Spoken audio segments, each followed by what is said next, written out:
All right, it's time for a follow-up video. Looks like the stream is connected.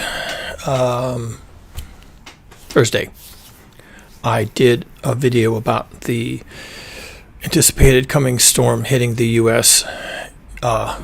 It hit Friday night and definitely Saturday morning our time, and was supposed to be a disaster. So this was well understood. This was understood many days in advance. Not everybody understood how bad it was going to be, but there was definitely some forecasters who were saying, wow, this is going to be incredible. Incredibly bad. Not incredible in a good way.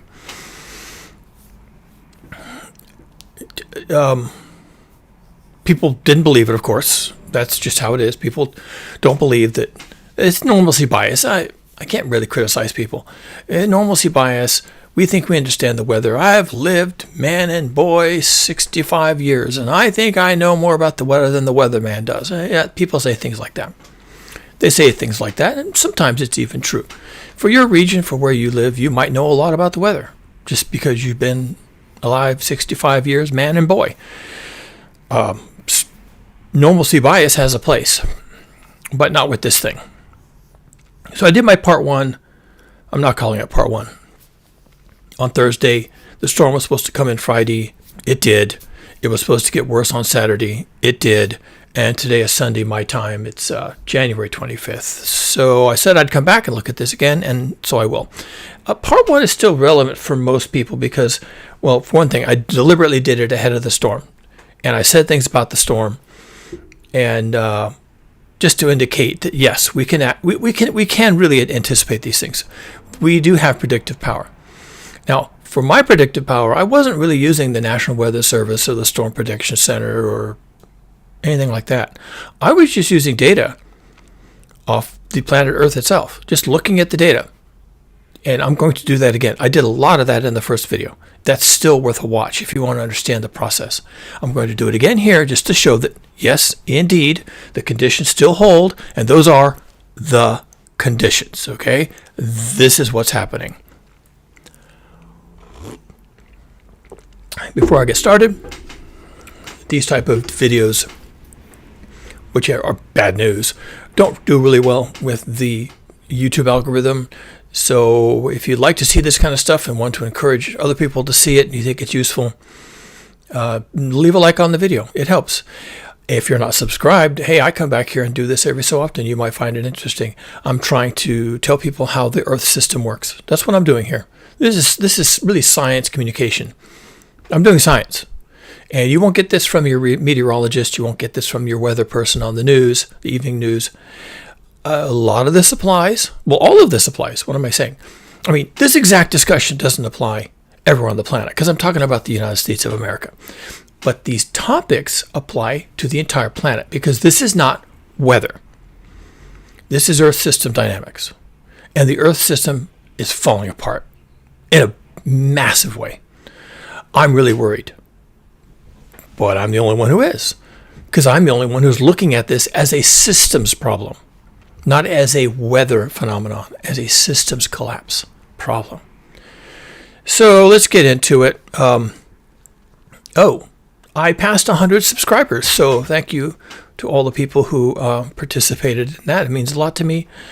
I did it during a video that some of you might want to watch if you're interested in end of the world, end of civilization scenarios, because I did it about how AI will collapse civilization and possibly doom humanity. Again, this is not science fiction, and I make the point in the video. I should link the video.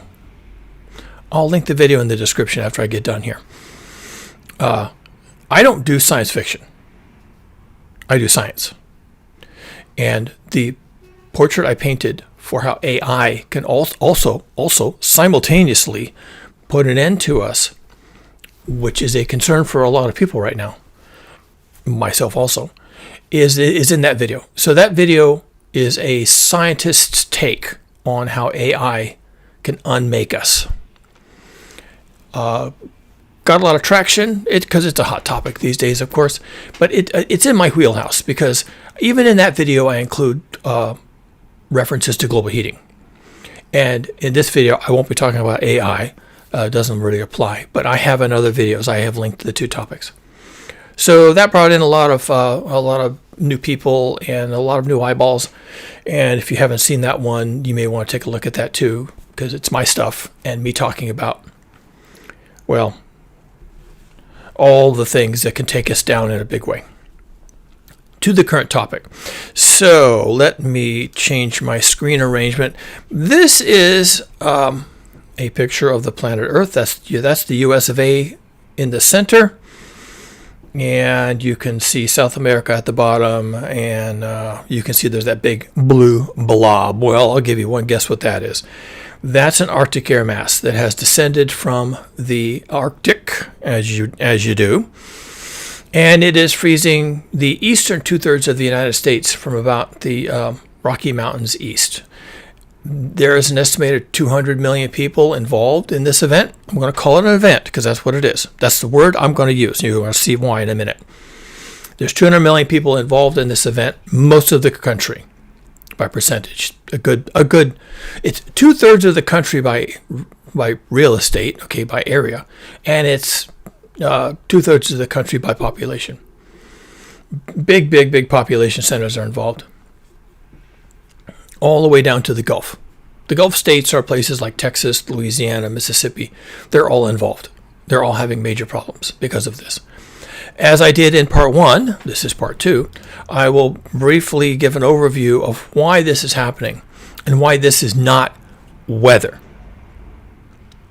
I'm using words here. This is not weather. You're going to call it weather. You're going to talk about the temperature. You're going to talk about the wind. You're going to talk about the snow and the ice and everything else. The meteorologist is going to get on the TV tonight and talk about the weather and the weather and the weather. This is not weather. I said it. This is not weather. This has nothing to do with weather. It's giving you things that you can discuss as if they were weather. But it's not. This is an event brought to us by a collapse of the Earth system, which I will shortly reveal again. I talked about this a lot in part 1, leading up to this event. Now the event has happened. The event has happened. I'm going to talk about what has happened. But I will review, for those who are new to this video, what it was I was referring to. Let's look now at the Earth system, not at the weather, at the Earth system. And the Earth system for us starts with the jet stream. So this is the jet stream. It is completely screwed up. You can see the winds here in this take. There is, get my drawing tool. I have a little drawing tool, cute little drawing tool here. Is that the right?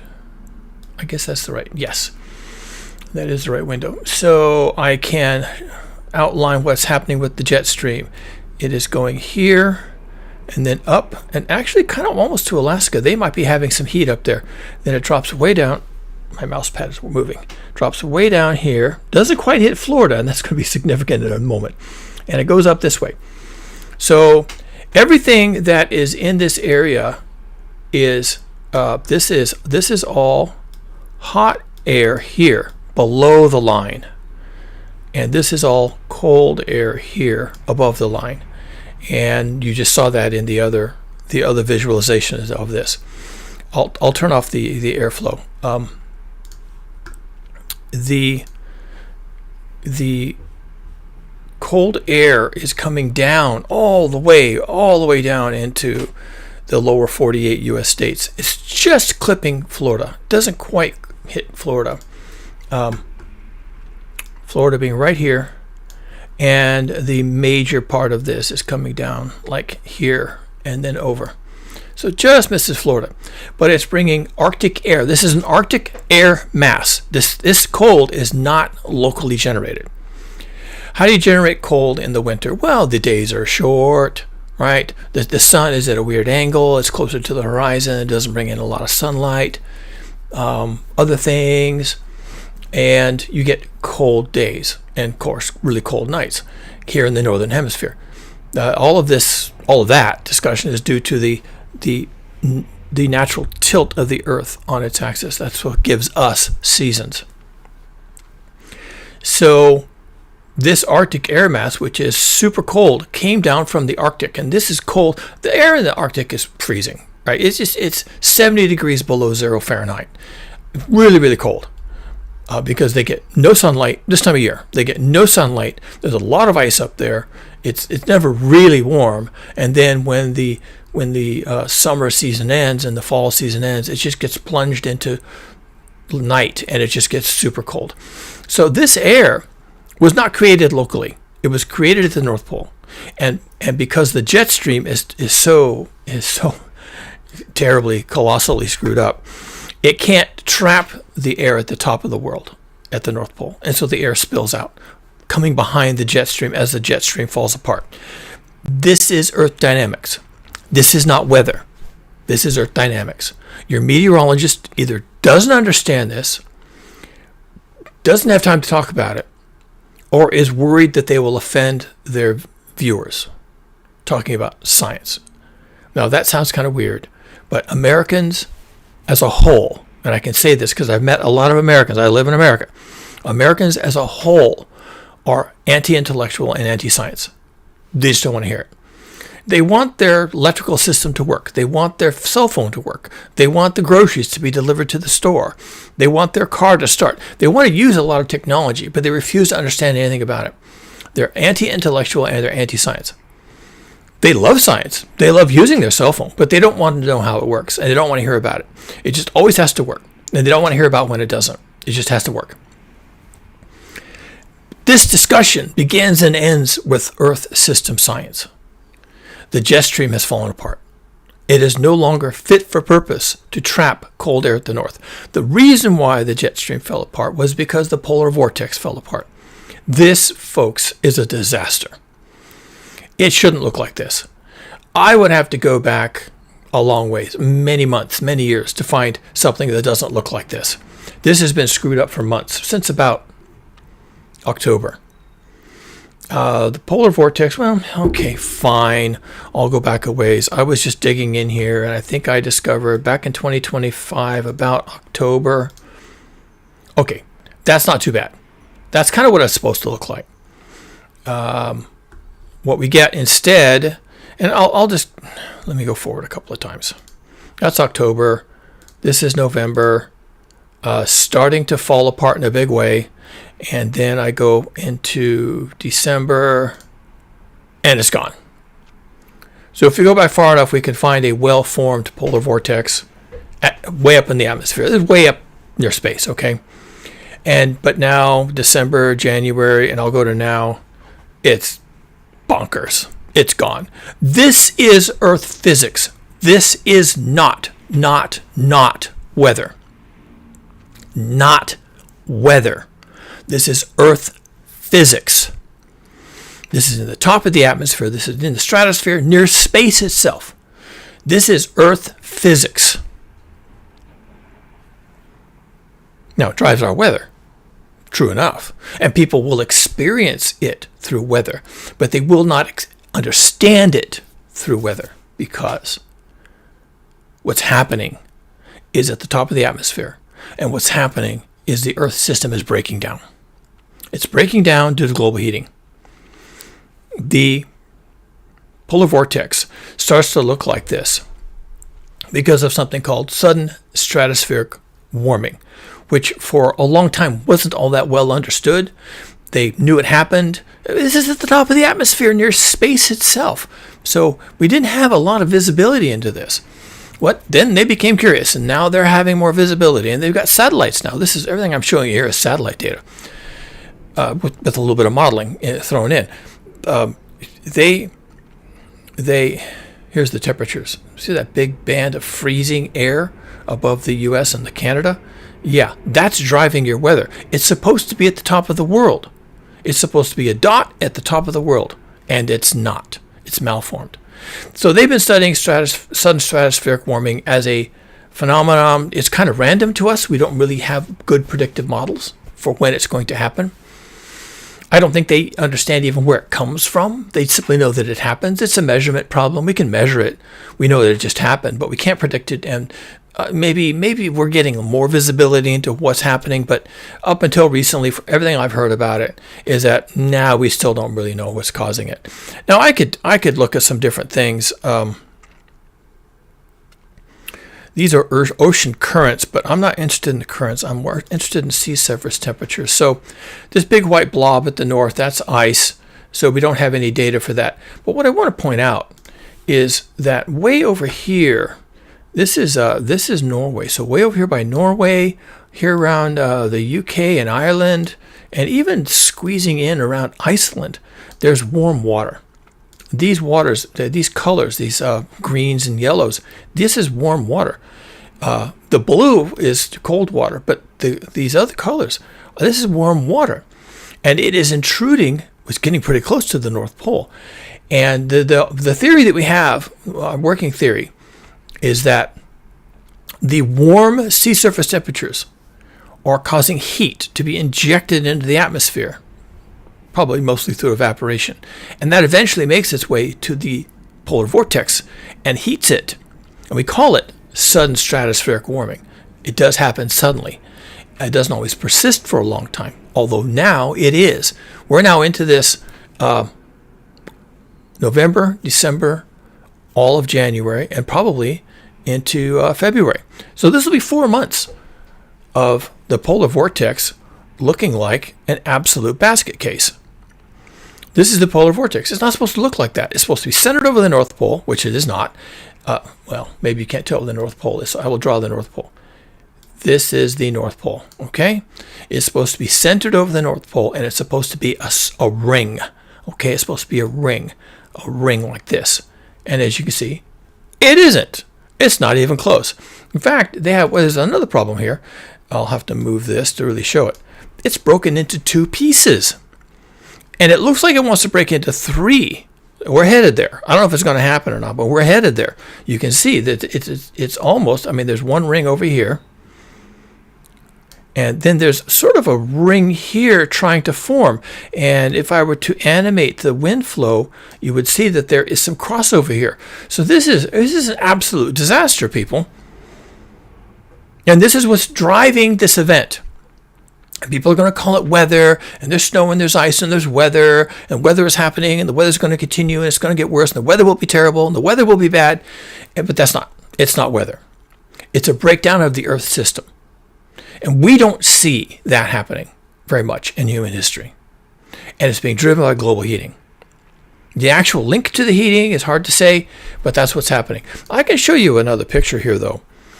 It was the same last time I did this video, and it's been the same for weeks, actually. So it's worth looking at. We have the wind. I'm going to go down in the atmosphere to, say, 500. I'm going to animate this. And what I want to show... Let's get the U.S. back here front and center. Yes, I'm American, so I'm a chauvinist, but also I have more data for this in terms of discussions in the media. The jet stream, which is driven by the polar vortex, is doing something a little bit like this, and then it dips back down into the lower 48, and then it heads back over to Europe. This isn't as pronounced as it used to be, but this, just so you know, this is hot air. This is the cold air. Everything above the jet stream is coming from the Arctic.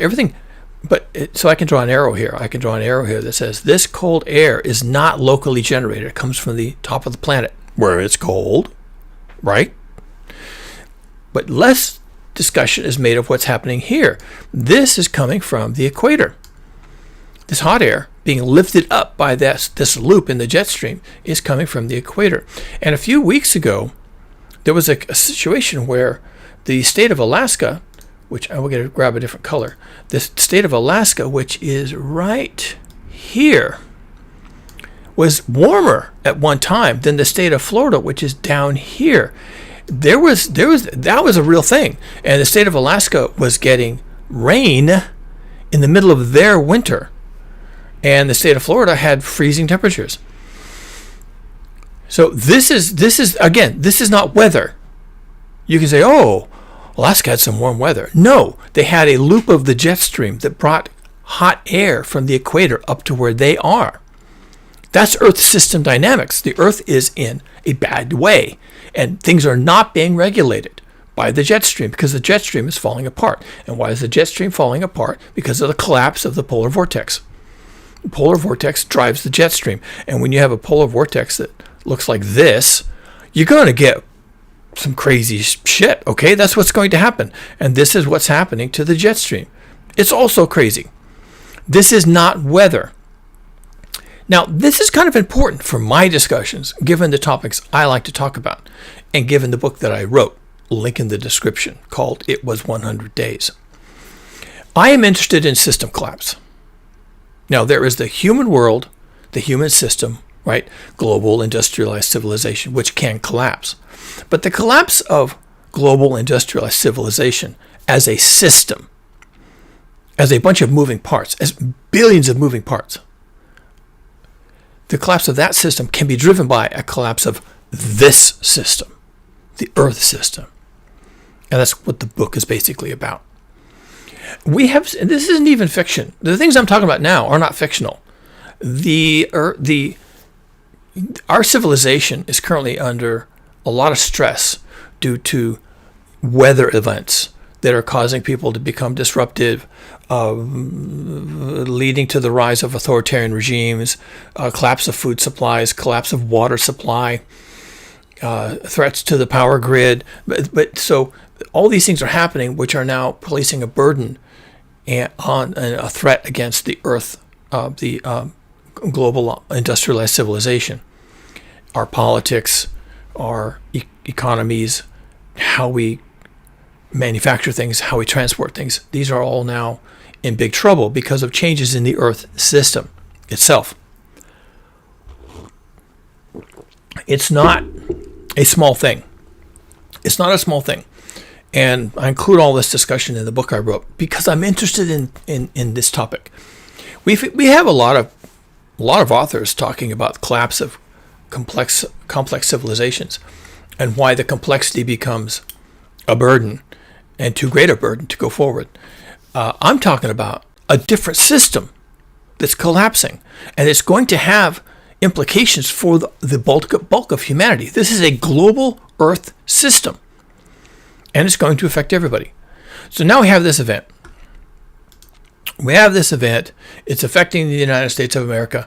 And what I want to talk about today, having already spent more time on system dynamics than I really wanted to, what I'm going to discuss today is some of the implications of this.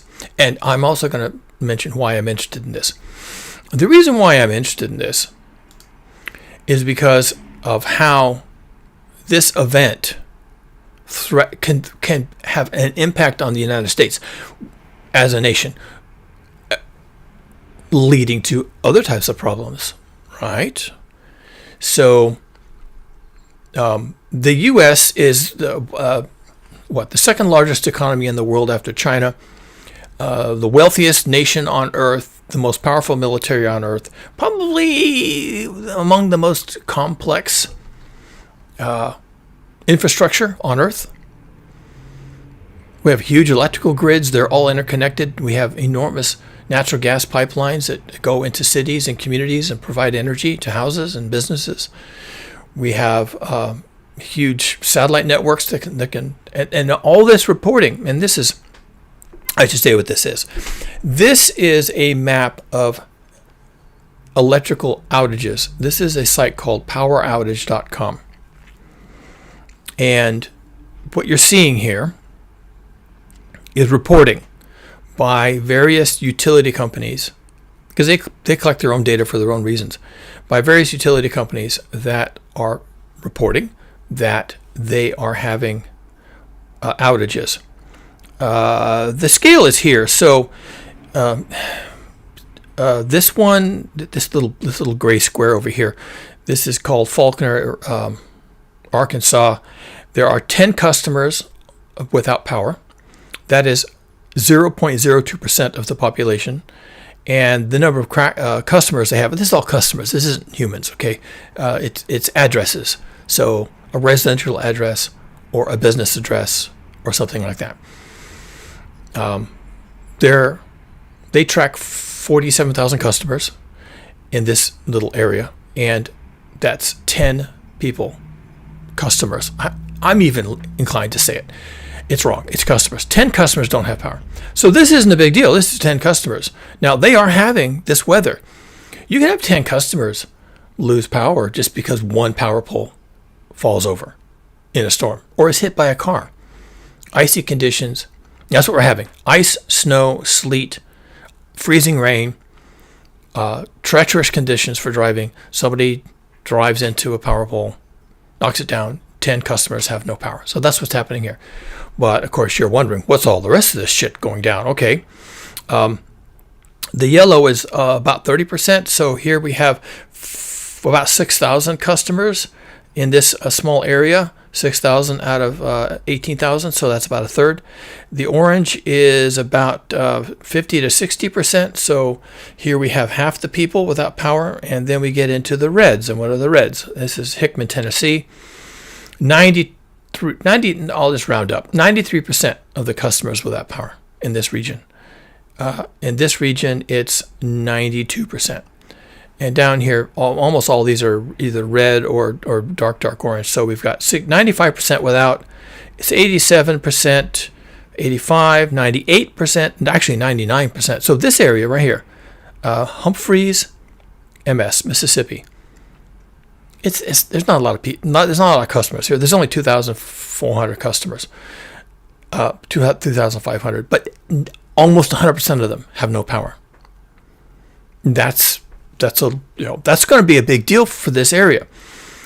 Up here, I'm gonna have to zoom in a little bit to get what I want.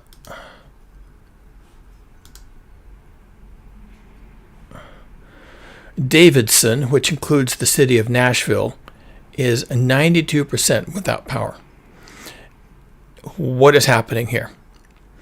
This event, this ice, snow, sleet, freezing rain event, is absolutely destroying the infrastructure. This is interesting to me when this happens, when this kind of thing happens. It should be interesting to you. This is a collapse of civilization. Let's face it, it's a big deal to lose your electrical power. This will become a mass fatality event. Not in one particular place, but overall, this event will kill a lot of people. Well, we'll probably never know how many people, because nobody wants to talk about that. Nobody wants to talk about how many people die in an event like this. But it's going to be thousands. Without a doubt, thousands. This part of the country doesn't experience ice. This is a semi-tropical area of the U.S. Florida is right down there. Florida has iguanas. Florida has palm trees and citrus orchards. So we're not too far from there. These communities have really poor infrastructure. I'm going to introduce a word here called testing, or challenging if you prefer. If your area gets a lot of ice, and the ice accumulates on the wires, on the poles, on the insulators, on the guy wires, of course on the streets too, causing accidents.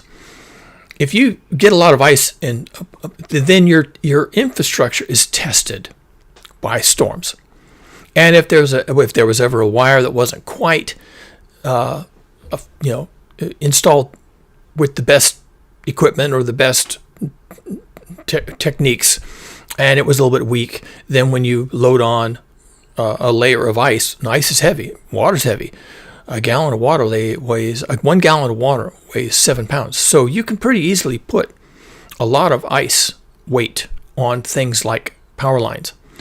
And if it's not installed exactly right, or not really, as well as it could be, it might come down. So it might get tested. And if you live in an area where you get a lot of ice in your weather, well, then your infrastructure gets tested early and often.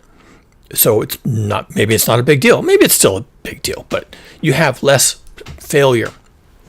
But if you're in the south of the country where, everything is generally rain, maybe an occasional tornado or a hurricane, but not ice, then there may be huge sections of your electric grid that are simply not up to snuff. And it's not just one wire on one power pole that suddenly can't handle the weight and breaks off and falls to the ground. It's probably, since it's all probably made the same by the same people and the same companies and to the same standards, that you might have 10 solid miles of power poles and wires that made to the conditions they were expecting, but they weren't expecting this. They weren't expecting ice. So it just fails. The first test comes along and it fails. And of course there'll be a hearing. Why did we lose 100 linear miles of power wires and distribution wires here in Mississippi or Arkansas? And what was wrong? And and then the experts will say, look, we installed it to expectations. We weren't expecting an ice storm that lasted 3 days. We weren't expecting cold like this. We weren't expecting these conditions. And of course, people will accept that as an answer, or maybe they won't. But it's the truth. They just weren't expecting an ice storm. Why would they? They're semi-tropical. Their biggest problem is hurricanes and torrential rains. That's their big problem. Coastal flooding. That's their biggest problem. Trees will be tested. Trees are really good at accumulating precipitation. The forms of precipitation we're talking about here are rain, snow, and ice. Freezing rain, basically. Now, if a tree gets rained on, the rain just runs off. And generally, it's not a big deal. If a tree gets snowed on, well, the snow might actually accumulate a little bit, but snow is powdery enough that it can also, if it accumulates a lot, it can slough off. So the snow is self-correcting. If it catches on a branch or a leaf, it eventually can fall off. And certainly you can't get a lot of accumulation of snow. It just, like an avalanche, it just falls off and goes on the ground. So the trees are more likely to survive a heavy snowfall. But ice is different because ice sticks. Ice is like glue. And it can melt. Yes, true enough, it can melt. But if you're having an ice storm and the temperatures are frigid, then it can't melt. It'll melt someday. It'll melt 3-4 days from now when this whole event ends. But in the meantime, the ice simply accumulates. And you can get some crazy things happening to trees. Now, this is a picture of a tree that broke pretty much in the middle, and all the branches ended up on the road. Depending on what was going on around here, I think I see, it took down some kind of wire. There's a wire right here. You can see it. There's a wire right here. I guess I enlarged this page. Anyway, I'll get rid of that. There's a wire of some kind right here. It could be telephone. Who knows what it is. But you can see in the background, there's all kinds of wires crisscrossing behind this tree. So when a tree falls, or even just a branch falls, it can take out the power.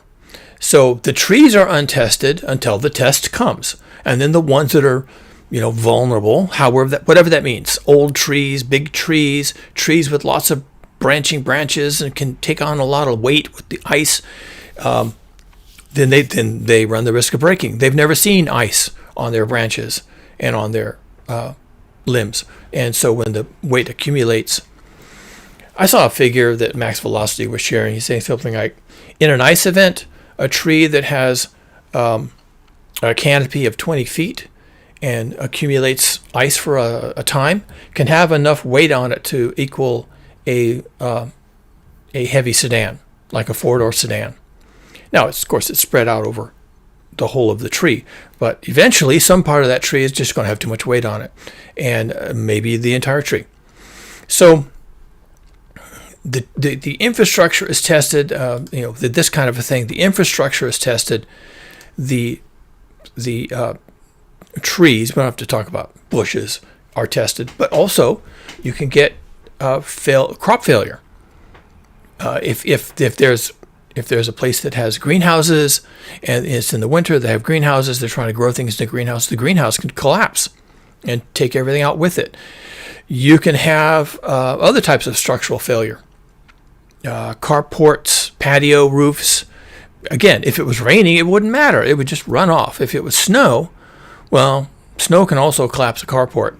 But here we have ice. And ice, when it collects, doesn't go anywhere. It just collects more and more and more and more until finally it thaws. But if that takes several days or a week, then you have a lot of weight to deal with. Now, I point these things out because, let's just leave it on this one. I point these things out because I want to make a different point, actually. I talked about this somewhat in part 1, and now that it's happened, now that we have, actually I should probably go back to this, now that we have this going on, now that we're having enormous infrastructure losses where power is out over huge parts of the country, and more to come, by the way. This is, what are we? We're Sunday. In terms of power outages and damage to the infrastructure, we won't even know until this thing is over. A lot of this power infrastructure is reported automatically through like SCADA systems, where they can tell you, oh yeah, I'm having a problem here. Look, I've lost load. These lines are down, and these lines are down, and this other one is down. So a SCADA system can get back to the central authority and report what's going on. But not every place probably has an operating SCADA system. And even the systems can be brought down by the cold and a lack of infrastructure support. Where they're run by batteries, at some point, the batteries may run down.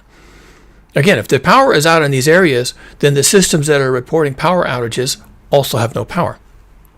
So the actual situation on the ground may be far worse than what we're seeing, simply because the reporting itself can't happen, and it won't happen until later. And when people finally are able to get out into the countryside and the cities and start working on these outages, because they're not going to fix themselves, who knows what they're going to find. And on the note of people having to go out and fix things, again, that's a kind of test. These companies, these power utilities, these water companies, right? They've never been tested like this before. So this is a big test for them. And they've probably been talking about this for a couple of days now, what they're going to do, what their plans are. I mean, if they're well managed, if the leadership isn't in denial. I mean, denial is a problem here, especially in this part of the country.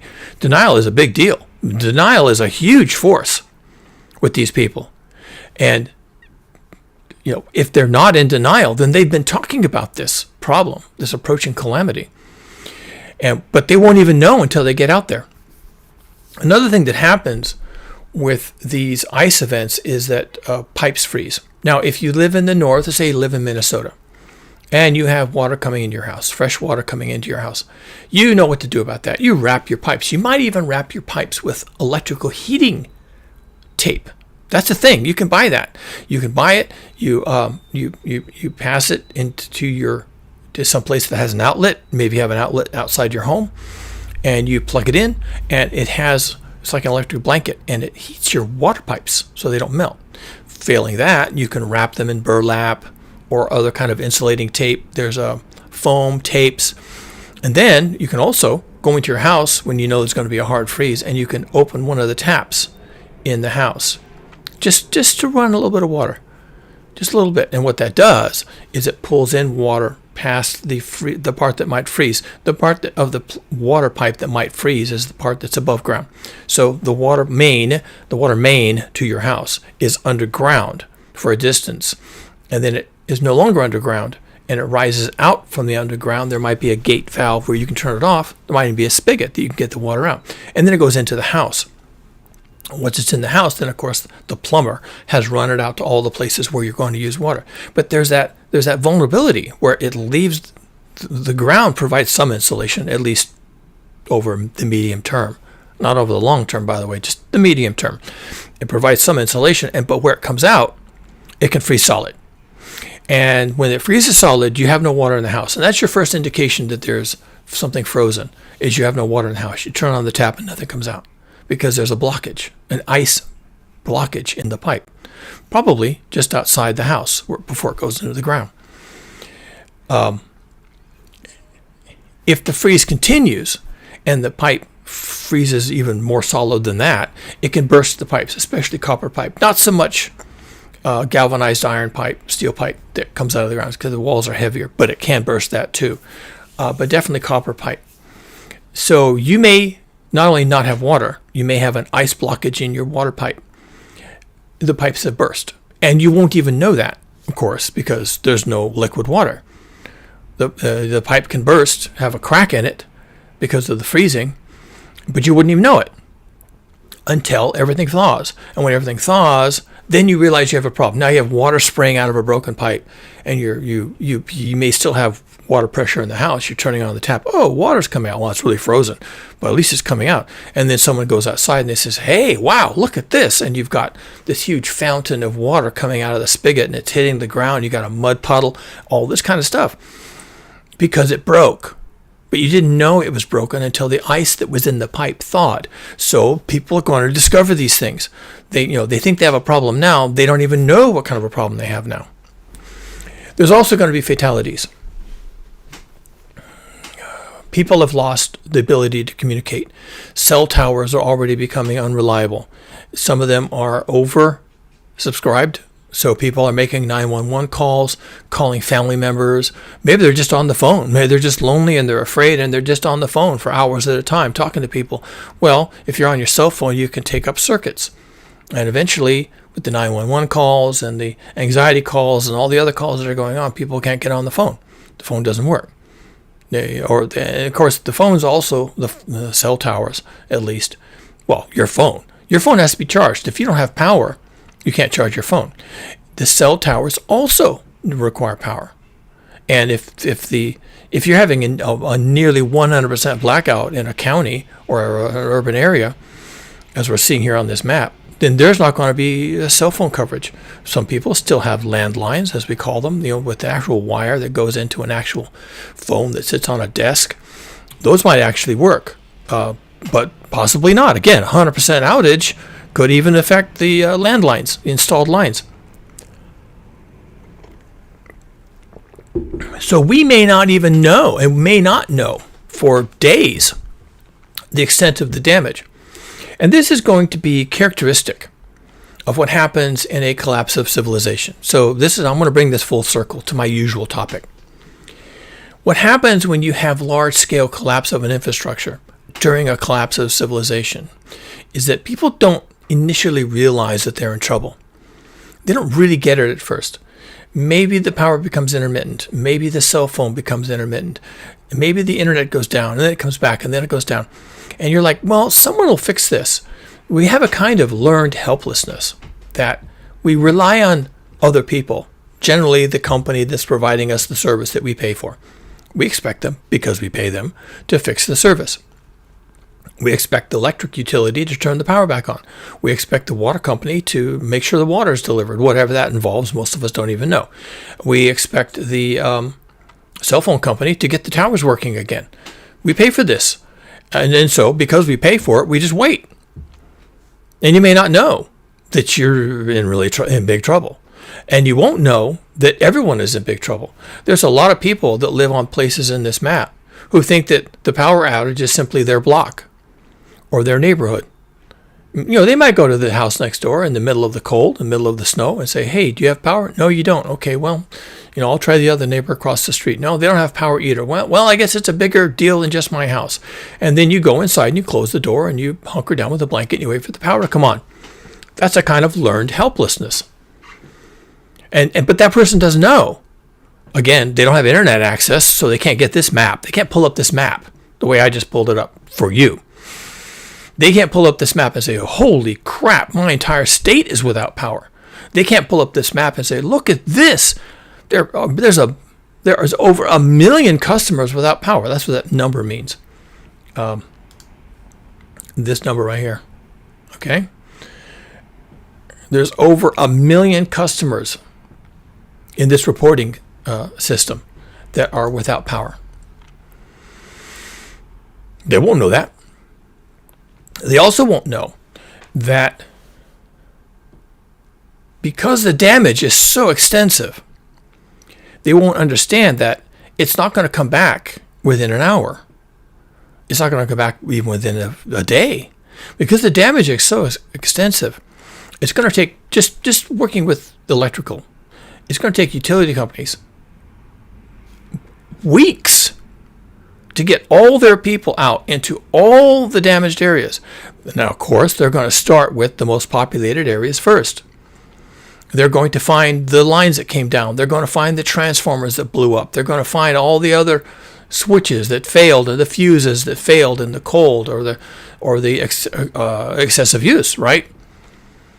Everyone in the area turns on their heater at the same time. Yes, maybe they have a natural gas operated heater that sits in the wall, and they turn that on, but there's no heater in the bathroom, and there might not be a heater in the kitchen. And so they get out all the electrical heaters, and they turn them all on, and that runs for about an hour, and then the power goes out. And they go to their neighbor, "Hey, do you have power?" "No, I don't." "How about the guy across the street? He didn't have power either." "Wow, that's too bad, because all three of those people, those customers, were heating their house with electrical." Yeah, maybe they had natural gas running in the wall. Maybe they had a fireplace and they could put wood in it. But they were also trying to use electricity because it was so goddamn cold. Because this is not weather. This is a collapse of the Earth system. It's bringing Arctic air down. It's going to bring Arctic air down for 3-4 days or a week. And if it was weather, it would just be for a day or a few hours. But it's not weather. It's a collapse of the Earth dynamic system. The jet stream has collapsed. You might as well be in the Arctic now. You now have Arctic air in your front yard. And your system wasn't ready for that. You're not ready for that. Your normalcy bias tells you, oh, this is weather. But now it's going to last a week. And it's going to destroy everything. And this is more like civilizational collapse at this point. Now, it will reverse. The cold will probably go away. It might even become record heat. That has been a pattern now in America for the last couple of months. We have record cold followed by record heat. And I gave you a drawing just a while back, shows you heat extending from the equator all the way to Alaska. Well, if that ridge just moves a little bit to the east and comes to the lower 48 states instead of Alaska, you might have record heat in these places. And then the ice will melt and the snow will melt and you'll have local flooding and it'll all be great. But the infrastructure is still broken. And you still need an army of workers to show up and fix it. The army of workers is also snowed in. Well, please let me remind you. The army of workers also has no electricity at home. The army of workers has no food at home. This has been a multi-day event. And maybe they had some stuff in the refrigerator. Maybe they had some stuff on the shelves. But they have no electricity. Maybe they can cook canned food because they have a gas cooktop. And maybe a gas oven. So they can cook some things. But they can't get out, to go get more. They can't just order a pizza, which is what they usually would do if they ran out of food temporarily. They just maybe order a pizza or do DoorDash and have DoorDash bring some stuff to the house. But no one's on the road. And also, of course, the stores have been picked clean in a lot of these areas in anticipation of the weather, the storm, the system, whatever this is, the event. But the stores can't be restocked because the 18-wheeler trucks are also stuck in snowbanks somewhere, or have been redirected to stay out of the area of the event. So they're off in some other state, waiting for this to end. The employees can't get to the supermarket to open the supermarket and to stock the shelves, and they don't have anything to stock the shelves with anyway. So this is a multi-day event. It is spanning multiple states. It is involving millions of people. And in this case, with this image here, this is only 1 million people without power. There's multi-millions of people who can't drive. There's probably 50 million people that can't drive. They would like to, but they can't. The roads are so snowed in, they're getting stuck all the time. Their car gets stuck. And this is a different kind of problem. Again, some of it's normalcy bias. Oh, I'll just go to the store. I didn't buy up a bunch of food. I didn't buy up a bunch of water, bottled water, because I figured this was all a hoax. They were just fear-mongering. You know how the news people are. You know how the government is. They're always fear-mongering, sending out emergency alerts. I don't pay attention to that stuff. It's all fear-mongering. They're just trying to take away our rights and our guns and, whatever. I'm not going to succumb to that. And so when it happens, you have no water because your pipes are frozen. You have no electricity because the grid is down for 100 miles in all directions. You don't know that, but that's the truth. And so when you don't have any food to eat and you don't have any water to drink, because water is important, you have to drink water all the time. I'm not even talking about hand washing, or although you'll need water to flush your toilet. So you got no water, you have no water to flush the toilet with, you have no water to cook with, you have no water to drink. So you get in the car and you're going to go to the market, which is, 3-4 miles down the street, and you get out there on the road and you're going to drive carefully because it's snowy, but who cares? I can drive in the snow. I have a big truck, whatever. And you go the couple of miles, slipping and sliding, and see all these cars off in the ditches that slipped and slid into the ditches, and you're kind of, this is not looking too good. And you get to the store and it's closed. They're closed. Why are they closed? They should be open. Well, they're closed because they didn't want to endanger their employees. And besides, the store doesn't have power either. You think you're the only one without power? The store doesn't have power. But in the person's mind, their normalcy bias is the store is always open. In fact, this store advertised that it's open 24 hours a day. I just figured that if I ran out of water, like everyone else said I'm going to, they're all buying water. Well, I didn't want to buy water because I think this is a hoax. And it doesn't matter. If I run out of water because my pipes freeze, or, I run out of food because whatever, I didn't buy enough food, and on day 3 of this event, I'm running out of food because I've opened all the canned food and I've eaten everything out of the can, then I'll just go to the store. And that's the normalcy bias. That's the error. That's the category error that people make. No, you're not going to the store. No, you're not going to the service station. They're not there. They're closed up. And there's 4 feet of snow piled up alongside the road. You can't even get in. You won't even be able to get into the service station or the supermarket or the drive-thru or anything else until that snow is removed. And so now you have to turn around and go back. And so now you're going back and thinking, well, that's bullshit. This is like communism. This is a conspiracy, And then you hit a patch of snow.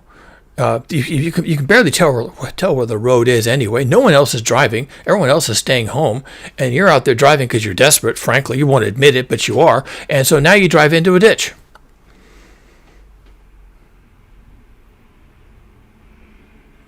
Okay, a person can walk home.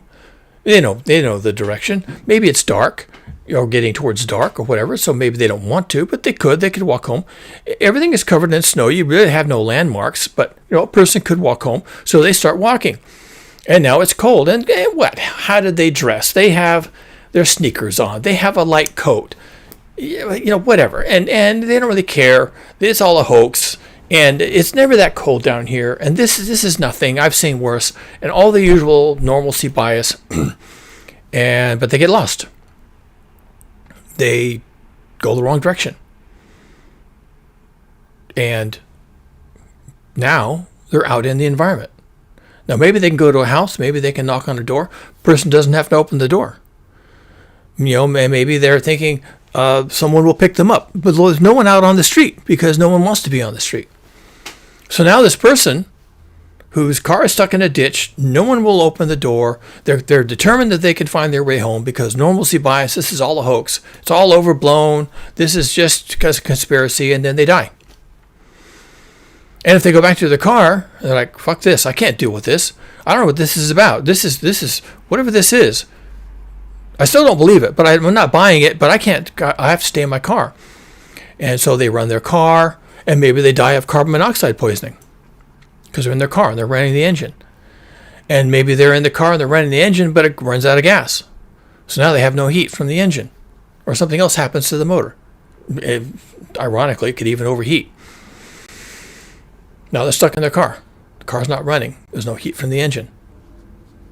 2 days later, a sheriff's deputy comes by and sees the car, half buried under snow, and wipes the snow off the window and sees someone in the front seat slumped over against the steering wheel, and they knock on the window, "Are you okay?" And the person doesn't answer because they're dead. Meanwhile, half a mile away, a sheriff's deputy is going to a house because he knows there's some senior citizens live there. He's knocking on the door. "Are you okay? Are you okay? Are you okay?" No one answers the door, and he decides to break in. He goes in there. The place is frozen. It's an icebox. It's 25 degrees inside. He can see his breath. And when he goes and he finds the seniors laying in their bed, covered with blankets as best they could, they're dead. They're frozen. They're frozen solid. They're solid. They're frozen solid. They're dead.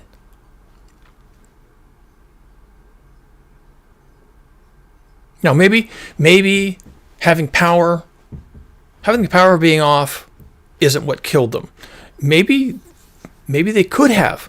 They had a fireplace. Maybe they even had wood. Maybe they could have started a fire.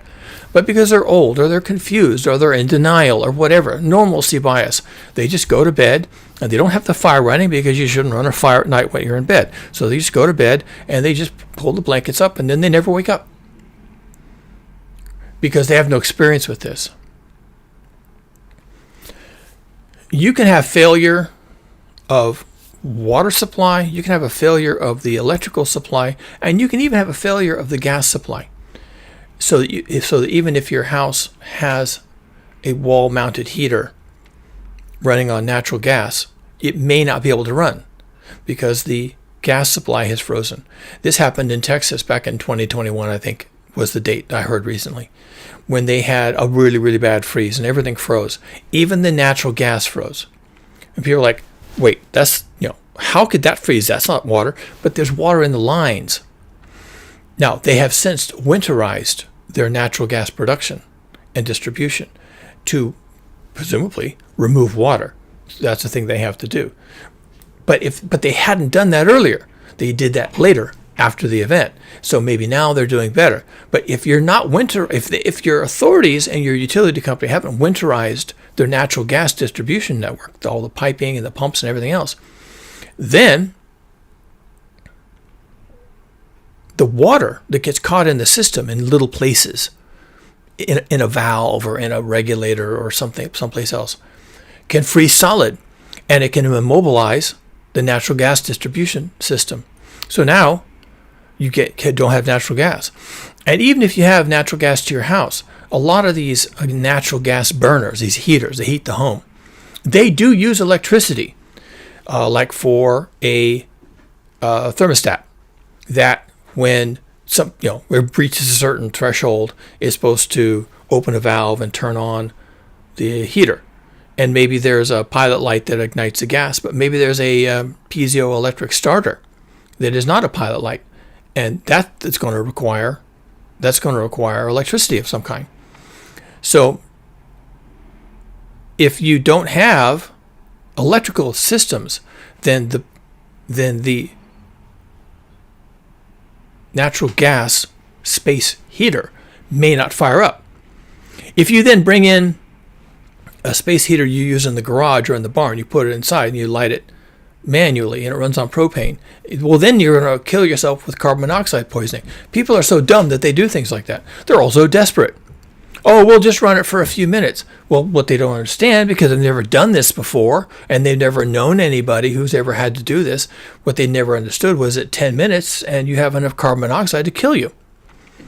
You still haven't warmed your house. You're still desperate to warm your house, and now you're dead. And so when the deputy comes and knocks on the door, there's dead people in the house. We won't know this for several days. We won't know this until people start saying, hey, I'm worried about my cousin. He lives out on the edge of town. I'm worried about my elderly grandparents. They live out on the edge of town. Also, people live in homes that are not prepared for this kind of event.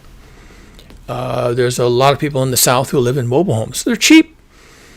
Now, you can easily park a mobile home. That's what we call them, mobile homes, because they have wheels on them. You can easily park one of those on somebody's property, maybe your cousin's property, and you can live in the mobile home, and he brings you water and electricity, which is easy to do. But they have really thin walls, and because they're up on wheels, the cold can come in underneath, and the cold coming in underneath freezes the floor, the sides and the top are frozen, and it freezes the water supply solid. So these are terrible places to try and survive cold. You won't even have mobile home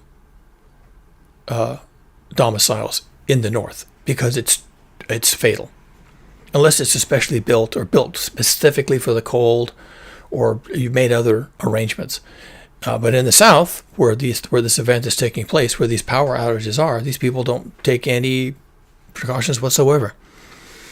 So again, in a few days, Monday-ish, Tuesday-ish, maybe later in the week, Thursday, when people start moving around again and the snow has been cleared or it's melted or something else, not that it's going to be warm enough to melt snow, by the way, but let's just say that people can start moving around a few days from now, they're going to find fatalities.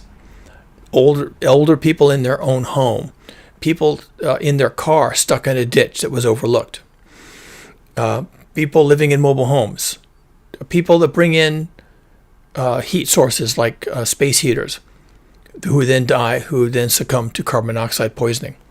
On and on and on. This becomes a mass fatality event. Specifically because it lasted so long. Specifically because it involved the collapse of so many parts of the utility system. Phones, including cell phones, power outages, which lead to the phones collapsing, natural gas shutdown because of freezing, water shutdown because of freezing, and all of this lasts many days. And by the time the utility companies start, a few days from now, start rolling out into the landscape, it's going to take them weeks, possibly months, to fix the damage. Now, if the cold doesn't come back, then it's not the worst. People can drive away. They can abandon their home. If their home doesn't have electricity and it's still pretty cold, they could get in the car, drive away. The snow has been melted, and then go to a cousin's house. They can go to their parents' house and get out of the way of this. But until those conditions change and people can drive and drive safely, even with their bald tires and their car that doesn't have four-wheel drive and everything else, then they're vulnerable. And every single day that they can't get away from this is another day that they are liable to perish due to the cold, due to the dehydration, pipes are frozen, due to lack of food, or they do something dumb, like they bring in a space heater from the garage and turn it on, and then they die of carbon monoxide poisoning. Every day that this continues. Now, this is like a collapse of civilization, because a collapse of civilization would have these same elements, unexpected failures. Normalcy bias during a collapse of civilization will leave people vulnerable to making mistakes, assuming the wrong assumptions, having unreasonable expectations. Now, these people in these areas where they're having massive power outages, they don't know. They don't know that they're going to be a week or 2 or 3 without power. They don't know that. They don't know that for 100 miles in all directions, everybody is in the same situation they're in. They don't know if they're going to be prioritized to be fixed. They don't know how long it's going to take. They're just kind of assuming it's all going to be fixed by somebody, some adult, somebody who's in charge, somebody who is their responsibility, is going to show up and fix it for them.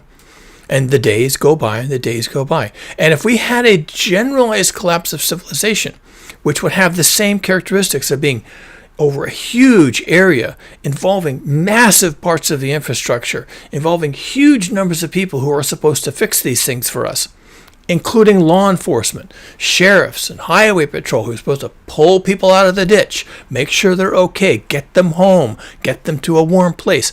If the systems are simply overwhelmed by the scope of the disaster, then when people are simply waiting for it to be saved, waiting for someone to save them, they're not going to be saved. Simple as that. And the heat isn't going to come back on, and the water will not flow, and the electricity does not come back on, and they just wait, and they die. Because you can't survive this. And because you're snowed in, you're iced in, you're too afraid, your equipment won't work, your car doesn't start in the cold, whatever happens, you're stuck. You're in a bad place. You're in a fatal place. You can't get out. You refuse to get out. You refuse to believe it. Or you believe it, but you can't do anything about it. The roads, the car won't start. There's no gasoline. Where am I supposed to go? The service stations aren't open. The store is empty. The shelves are empty mostly, and the store isn't open. There's no employees. They're not driving to work. They're not. Then the trucks aren't coming, and then trucks aren't bringing the food and water, and that you think you're going to have when you go there because it's open 24 hours a day. And a day passes, and another day passes, and another day passes, and by the time anybody gets out into these communities to start knocking on doors, well, then we'll know something, won't we? And the kind of collapse of civilization that I write into my book, link in the description, makes these assumptions that people have a normalcy bias. People wait. They wait too long.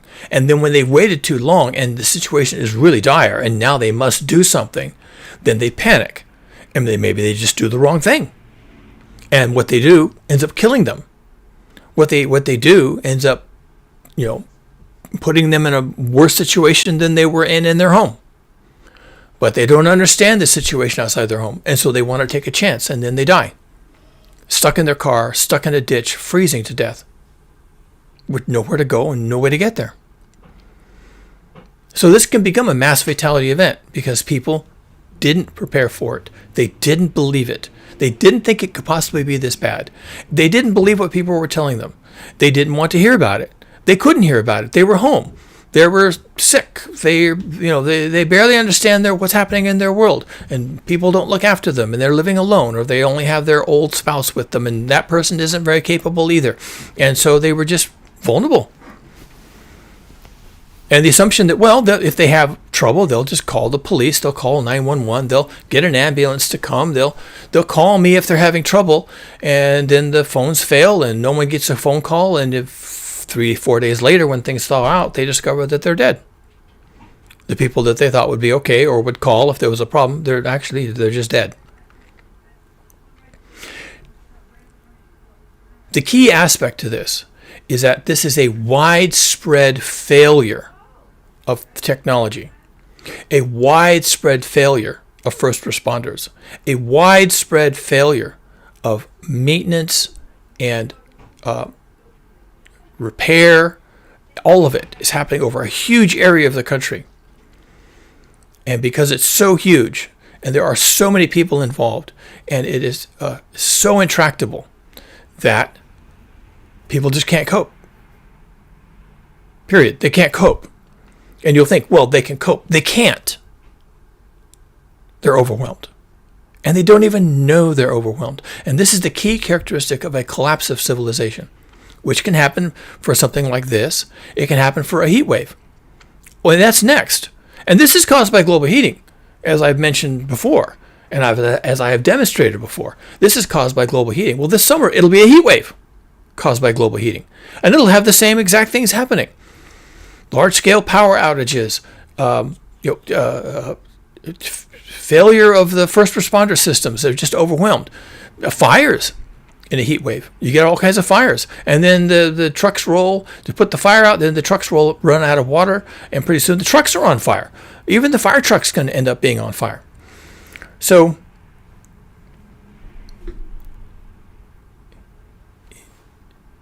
in the end, we can't cope. We can't adapt. We can't escape. We have nowhere to go and no way to get there. The things that we thought would save us are themselves in trouble. The people who you think with a phone call will come and bail you out and take you to a safe place, they are themselves in trouble. They have families too, and in this case, their home is also snowed in. Their home is also without power. They can't go to the police station and check into the patrol car and then go out on 911 calls. They can't go anywhere. The roads are impassable. And even if someone is that dedicated, they go to the police station, they dig out their car, their patrol car, they go out onto the streets, and then they skid and they swerve and they end up in a ditch. And, they're on the radio calling dispatch, hey, I'm in a ditch. And 4 hours later, maybe someone comes to pull them out of the ditch. Well, were they responding to 911 calls during all that? Of course not. The system doesn't work. The system can't cope. The system, the 911 dispatcher, the first responders, the fire trucks, the police, the sheriff, they have their own expectations about normalcy. And when things break down in a big way, they can't They can't roll. But nobody knows that. The old couple living alone in a house in a mobile home who's just about to freeze to death, they don't know that they're cut off until they make the 911 call, and the dispatcher is so busy they can't even pick up the phone. And then when they do, the sheriff's deputy or the patrol officer is so busy they can't respond. The ambulance can't come. Nobody comes. And 2 days later, when someone finally shows up and knock on the door, everyone inside is dead. That's how it is, folks. That's how this works. This is a large-scale disaster. Large-scale disasters driven by the Earth dynamic system and a collapse of that. Large-scale disasters are not expected. Can't cope. Not enough people to deal with this. Not enough people can roll. And when the repair workers show up 2 weeks later, they find a body in a car. They find a family dead in a living room. They find a house that burned down because the fire got out of control. The fireplace wasn't properly constructed, or it was broken, or whatever, and the fireplace caught fire, and then the whole house caught fire and everyone died. That's what they find.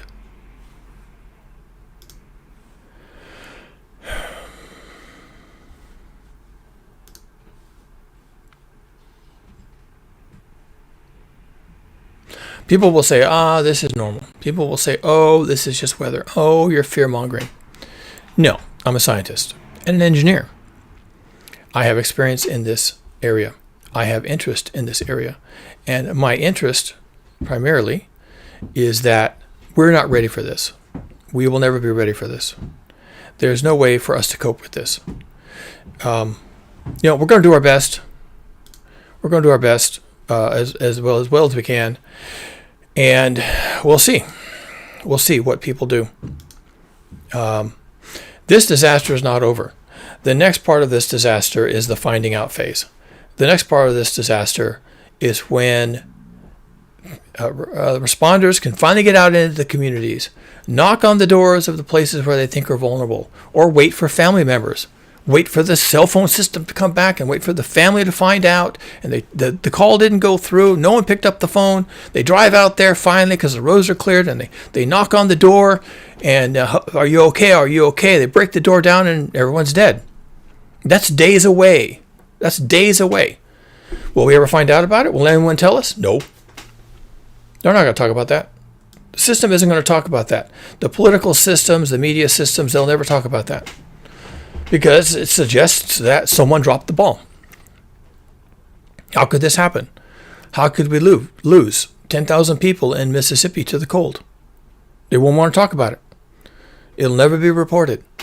This will be in the rearview mirror, and we'll go on to something else that Donald Trump wants to distract us with. Because we want to be distracted. We like it. We're never going to face this. We're never going to say, wow, we're in trouble. No one will do a post-mortem on this event. No one will ever do that. They'll do a post-mortem on why did the electricity fail, why did the 911 system break down, why did the cell phone system break down. They'll look at that, but they'll never look at what happened, really. No one will ever know. I'll know. I'm here talking about it already. I've already made a prediction. This is going to be some kind of a mass fatality event. At least thousands of people will be dead. My advice to you and everyone else, although it's probably too late for some people,